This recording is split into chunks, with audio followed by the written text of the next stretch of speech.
Hey guys, welcome back. இந்த வீடியோவில் ஹூப்ஸ்னா என்னென்னு பார்க்க போகிறோம். ஹூப்ஸ்னா ஆப்ஜெக்ட் ஓரியன்டட் ப்ரோக்ராமிங் அப்படின்னு சொல்லுவாங்க. இதெல்லாம் என்னென்னு பார்த்தீங்கன்னா ரியல் டைமில் இருக்கிற விஷயத்தை வந்து ப்ராப்பர்ட்டிஸ் மூலியமாகவும் பிஹேவியர்ஸ் மூலியமாகவும் பிரித்து ப்ரோக்ராம்குள்ளே யூஸ் பண்ணுறது பேர் தான் ஹூப்ஸ். புரியல? சரி, ஒரு ரியல் டைம் ஒரு எக்ஸாம்பிள் பார்த்துடலாமா? இப்போ நம்ம கையில் ஒரு லேப்டாப் இருக்குது. ஒரு லேப்டாப்னா ஒரு 5 லேப்டாப் இருக்குன்னு வச்சுக்கோங்களேன். ஃபஸ்ட்டு ஒரு லேப்டாப் எடுத்துக்கலாம். அதுக்குள்ளே என்னெல்லாம் இருக்குது, லைக் ரேம் இருக்குது, ப்ராசஸர் இருக்குது, ஸ்டோரேஜ் இருக்குது, அப்புறம் அதோட ப்ரைஸ் இருக்குது. இந்த மாதிரி 5 லேப்டாப்புக்கான தனித்தனி வேரியன்ட் இருக்கும். லைக் ஹெச்பின்னு எடுத்துக்கிட்டிங்கன்னா அதில் வந்து i5 ப்ராசஸரில் ஒன்று இருக்கலாம். அதே மாதிரி அதோட ஸ்டோரேஜ் வந்து அதிகமாக இருக்கலாம், கம்மியாக இருக்கலாம், ரேம் அதிகமாக இருக்கலாம், கம்மியாக இருக்கலாம். இந்த மாதிரி 5 விதமான லேப்டாப்லேயும் 5 விதமான ப்ராசஸர்ஸ், ரேம்ஸ் அந்த மாதிரிலாம் இருக்குது. இது எல்லாத்தையுமே வந்து ப்ரோக்ராமில் வந்து லைனாக ஸ்டோர் பண்ணிகிட்டே வர முடியாது.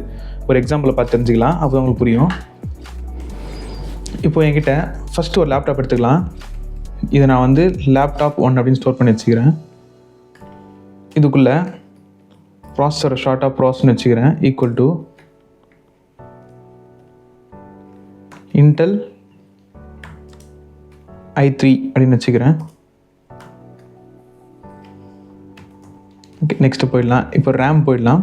ரேம் ஈக்குவல் டு 16 GB அப்படி போட்டுக்கிறேன்.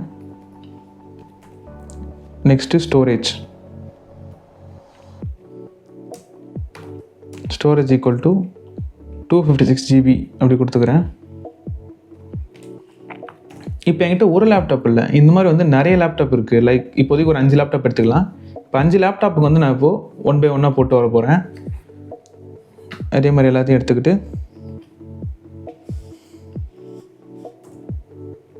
இது வந்து லேப்டாப் 2 ஸ்டோர் பண்ணிக்கிறேன்.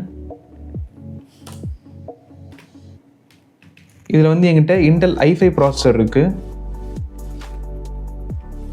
என்கிட்ட 8 GB ரேம் தான் இருக்குது. 8 GB ரேம். ஸ்டோரேஜ் வந்து 128 GB இருக்குது. லேப்டாப் 3ல வந்து i7 ப்ராசஸர் இருக்குது.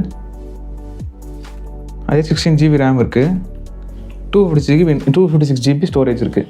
இந்த மாதிரி என்கிட்ட ஒரு 5 லேப்டாப்புக்கு நான் எடுத்து வச்சுக்கிறேன். இது i5 ப்ராசஸர், இது i7 ப்ராசஸர், 32 GB, அண்ட் இது வந்து 16 GB இருக்கட்டும்.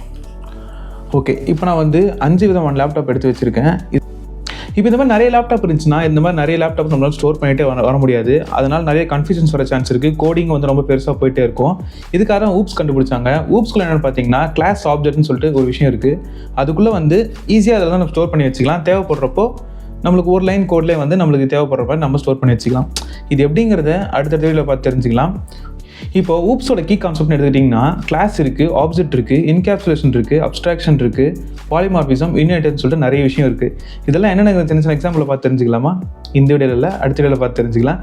இப்போ ஊப்ஸ்னு உங்களுக்கு புரிஞ்சுக்கணும்னு நினைக்கிறேன். அதாவது நம்ம வந்து ஒரு விஷயத்தோட டேட்டாஸ்லாம் ஸ்டோர் பண்ணிகிட்டே வரோம்னா இந்த விஷயத்தை நம்ம எடுத்து நம்ம ப்ரோக்ராம்குள்ளே இம்ப்ளிமெண்ட் பண்ணுறதுக்கு ரொம்ப ஸ்பேஸ் தேவைப்படும். லைக் இந்த மாதிரி நம்ம ஸ்டோர் பண்ணிட்டு வந்தால் நிறைய ஸ்பேஸ் தேவைப்படும். நெக்ஸ்ட் நம்ம பண்ணுற எக்ஸாம்பிள்ஸில் வந்து உங்களுக்கு ஈஸியாக புரியும். அடுத்த வேலை பார்த்து தெரிஞ்சுக்கலாம். Stay tune.